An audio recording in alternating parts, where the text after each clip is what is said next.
desfazendo uma fala que está muito errada aí, de que o metacril é um plástico, etc. O PMMA é um plástico. Metacril e PMMA, mesma coisa. O nome antigo era metacril, como começou a dar muita reação, mudaram para PMMA, polimetilmetacrilato, para ficar mais discreto, né? Então é o seguinte, fala-se aí, então estão falando que o metacril, que o PMMA é perigoso, que é um plástico, etc. Não. Ele é um plástico no sentido de que plásticos são polímeros. Então, com várias substâncias que você pega um tijolinho, faz ela alongar, virando um material grande a partir de pequenas unidades iguais, chama-se de plástico.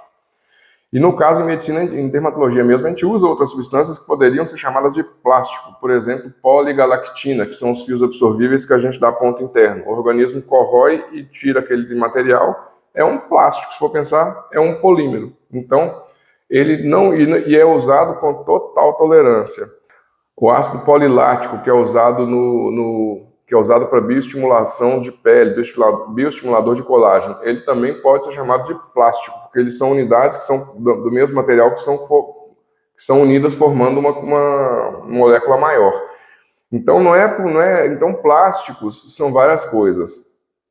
Quando fala que é plástico, parece que é um material usado de maneira promíscua, etc. Não é. A origem do PMMA, do metacril, são justamente os procedimentos ortopédicos, onde sempre foram usados com muito boa tolerância. Por isso tiveram a ideia de migrar esse uso para a pele para fazer um uso estético.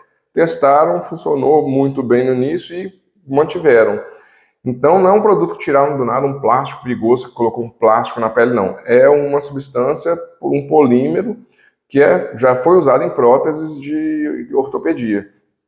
Inclusive, por exemplo, outro que tem um uso parecido é a hidroxiapatita de cálcio, que a gente usa também para bioestímulo, etc., para preenchimento, que a hidroxiapatita ela é usada em enxertos ósseos. Então, ela tende a formar osso, inclusive. Então, é material que é usado de outras fontes e é usado para a pele para procedimentos estéticos. Então, ele ser plástico é verdade, mas não um plástico usado de maneira promíscua. É uma substância que já era usada em procedimentos médicos e continua sendo usado. A questão no Brasil que aconteceu foi, principalmente há uns 20 anos atrás, começou a vir o uso do metacril, começou a ficar famoso, só que disse na época que tinha um metacril de má procedência que foi muito usado no Brasil, que ele era grosseiro, com os grânulos grosseiros irregulares, e esse começou a dar muito problema e acabou queimando o nome da substância aqui no Brasil, né? E muitos colegas que usavam, colegas bons usavam, tinham bons resultados, não era problemático, e raríssimas complicações, eles falavam que usavam sem problema e era metacril de procedência boa, ou seja, existe sim uma chance de ser um material bem tolerado, desde que seja de uma fonte idônea. Inclusive, eu já tive o caso de uma paciente que veio de um profissional, que ela fez preenchimento com metacril, um profissional que não era médico, e aí essa paciente ela teve muita reação. E aí, quando minha colega dermatologista fez o exame com ecografia desse paciente que eu tinha recebido, ela achou depósitos de metacril e pelo ultrassom ela conseguiu ver, não, isso aqui é um metacril grosseiro, que é o metacril que sempre deu problema, usaram de má qualidade mesmo nela. Até isso dá para perceber, quando ele é inerte, quando ele é o que é bom de uso e quando ele é o de má qualidade. E outra coisa interessante que disse desde sempre é que assim, o metacril sempre foi barato, o PMMA sempre foi mais barato. Barato não significa ruim. No caso, barato você vai poder usar o tanto que você precisar para ter o resultado desejado, né? Eu nunca apliquei metacril na vida, nunca. Sempre rondei, olhei há 20 anos atrás, eu me preocupava, olhava, será que é interessante? Mas nunca tive coragem, porque começaram a dar as complicações.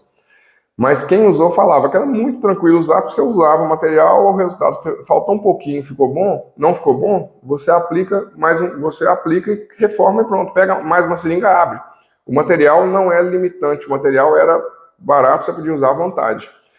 Ao contrário do ácido hialurônico. O ácido hialurônico eles cobram uma fortuna por seringa, tanto que os médicos propõem para os pacientes por ampola. Então, assim, é uma seringa, 2 seringas, 3 seringas, porque a seringa é caríssima. Então, isso limita o médico para fazer o procedimento, porque você fica tendo que suar por causa de 0,2 ml de seringa para ver se consegue terminar com aquilo, porque o material é muito caro. Já no metacril, na PMMA, não, você podia usar à vontade, precisou mais um, porque você podia garantir um resultado muito bom, porque você não dependia de quantidade de material que era vendido caríssimo pela indústria. Então, isso aí foi uma coisa que na época foi muito diferente. Esse colega meu que usava, ele falava, Marco, é tão tranquilo trabalhar com metacril, porque você não fica limitado. E na época as empresas que vendem ácido hialurônico, elas já ficavam amarrando quantidade, justamente para o médico ter que gastar muito fazendo para fazer um trabalho bem feito, né?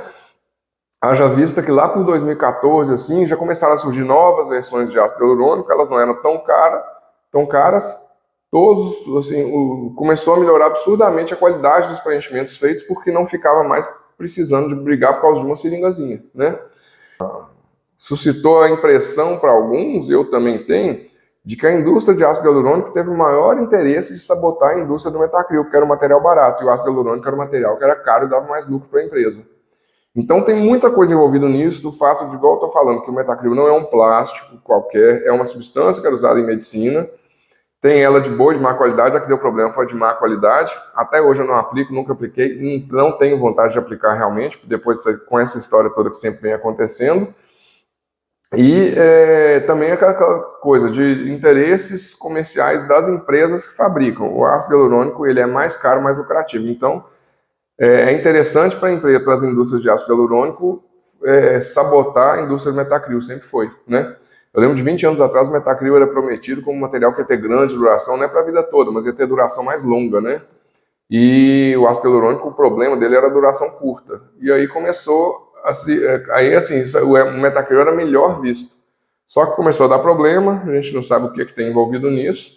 E também o ácido hialurônico foi aperfeiçoando, que ele começaram a fazer moléculas mais aperfeiçoadas que elas duravam mais tempo. Então é isso. Tem muito mais história nisso. Eu acho que assim, hoje em dia, e ainda assim, eu que faço bastante coisa, mas eu não tenho coragem de usar o metacril, não tenho vontade. Não tem uma versão segura ainda, mas assim, não é essa história que é um plástico, ele é um polímero como outras substâncias e já teve uso em ortopedia e em outras especialidades, não é uma molécula desconhecida que loucamente enfiaram na pele, não. Bom esclarecer, porque até a entidade séria assim está falando bobagem aí, né? Induzindo a boato, né? Boataria, falando como se fosse um plástico, qualquer coisa. Ok? Grande abraço.